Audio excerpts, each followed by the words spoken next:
If we took up Ukraine with NATO, it would mean a world war. If we took up Ukraine in the European Union, it would mean war. If Ukraine were to become a member of the European Union today, then today every European country, including Hungary, would be at war with the Russians. So Ukraine's membership would mean a war problem for us, and it would also mean an economic problem for us. The Ukrainians have said that they need $800 billion for the country's operation in the next 10 years, and they need another $700 billion for their military spending. And the EU has said that this is in order, and they will give it to them. I was sitting there with the Council, and they decided on this. 3 of us voted against it and only 1 spoke. We voted against it, the Slovaks and the Czechs, and we realized that when the next 90 billion euros are sent to Ukraine, they cannot contain us.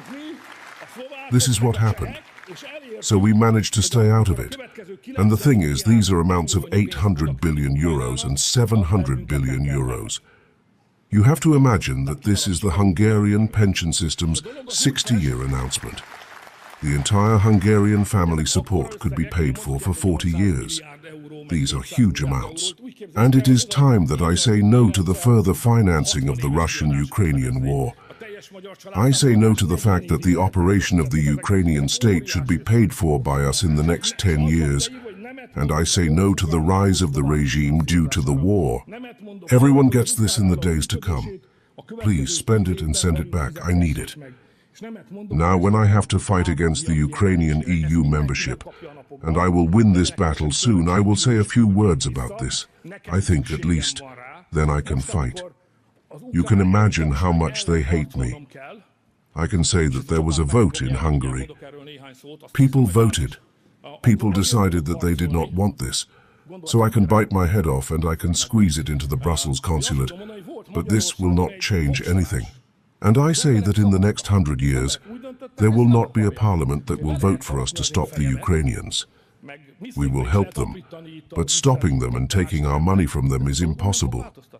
And I am not saying that the EU should kick the Ukrainians out of itself, and that we should slam the door on them like we have never seen them before. I am not saying that. I am saying that as we did with the Turks, let the EU sign a contract with them. What and how? But do not let them become a member, because if they become a member, you will not be able to do more. I am not saying any folk-like things here, but let them leave your house and get the hell out of there. But you cannot let such a country in, because that would be a problem. Therefore, a contract cooperation which can be changed can be made public, but you cannot give them a membership status, you cannot give them their rights. How can they talk now? Now they are outside. Imagine what they are hearing now from Mr. Zelensky. That is the voice of the petitioners. What will happen if we let them in? What will they say there? If this is how they talk to those who want to come in? Therefore, to win the sympathy of the Hungarians and to win their friendship is the strange way, as they are now sharing a plate with me in Davos, and then the Hungarians will also give them the money. This is not how it will go. I just want to tell you that we cannot let them in and take our money with them. But if we are already here, I will tell you, and Philip will give more time, I will tell you, how were our 4-way negotiations with Mr. Zelensky and Mr. Putin, if there are a few more testimonies.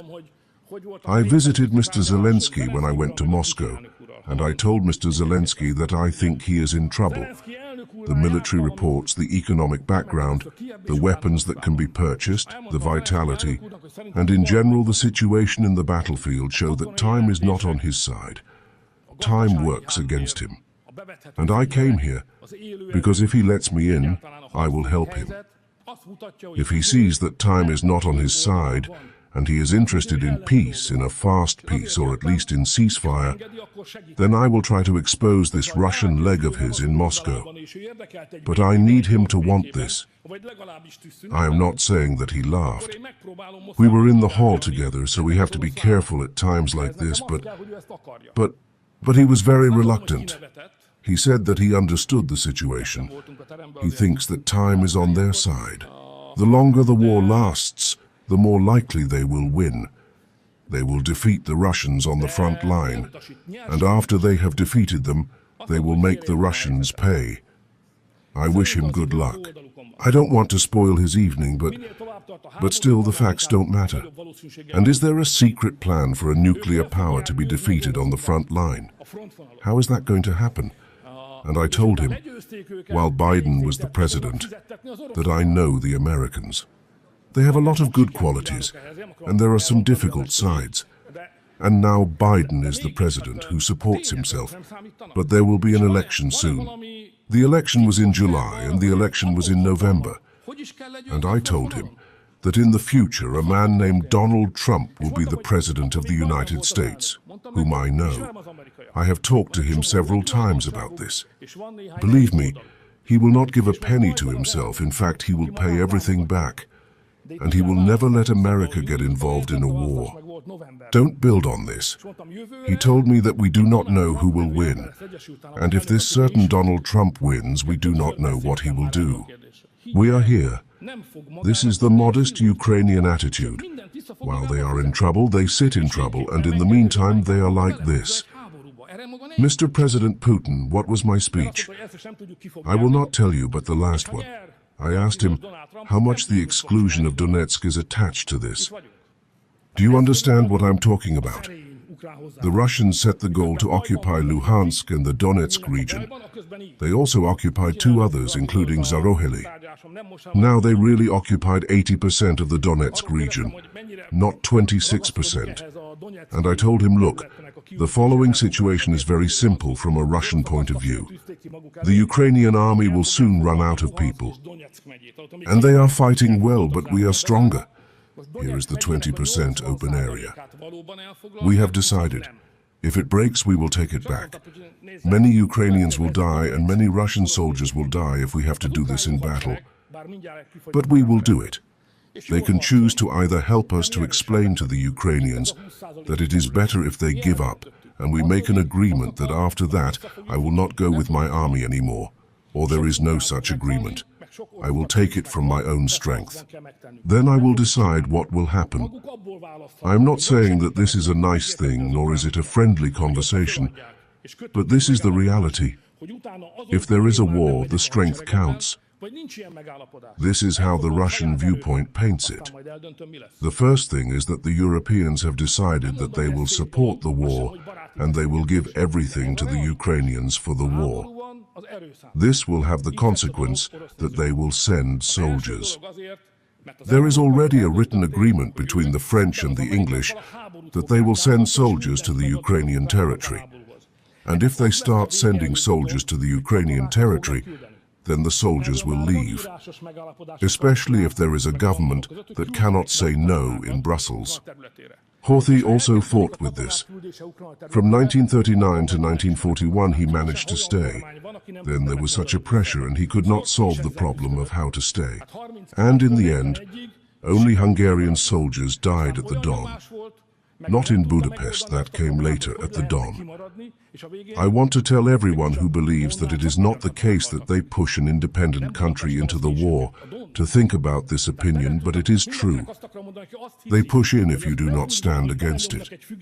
If the people do not stand against it, and the leaders of the country do not stand by the peace anywhere in Berlin and in Brussels, and do not say that we will survive this war. So people in Europe do not want what their leaders want. And we need a little time. We need at least a Fidesz. We need a little time to be able to put the European people. We start with the Hungarians, but then the Czechs, the Slovaks, and the others will come, the Austrians, the Germans, and so on.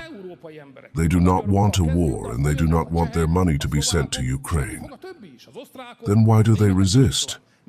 There is a trick that takes over the European people, and that is why I am fighting, just like in Hungary. I know what the enemy intends, but I am fighting to show people their real intentions. The European leaders tell their own voters that they will not get a penny out of the war, because first of all, they will lose faith, Then we will defeat the Russians. The Russians will pay a good price, and there will be a little military bag, right? And then from this, we will get back the money we gave to the Ukrainians. And imagine, a lot of people in Hungary believe this, a lot of people in Europe believe this. It is true that there is a decreasing rate, but still a lot of people believe that this is how it will be. And when we are fighting in Brussels, today not alone, but with 2 or 3 other prime ministers, and we are talking about this being an illusion, this will never happen.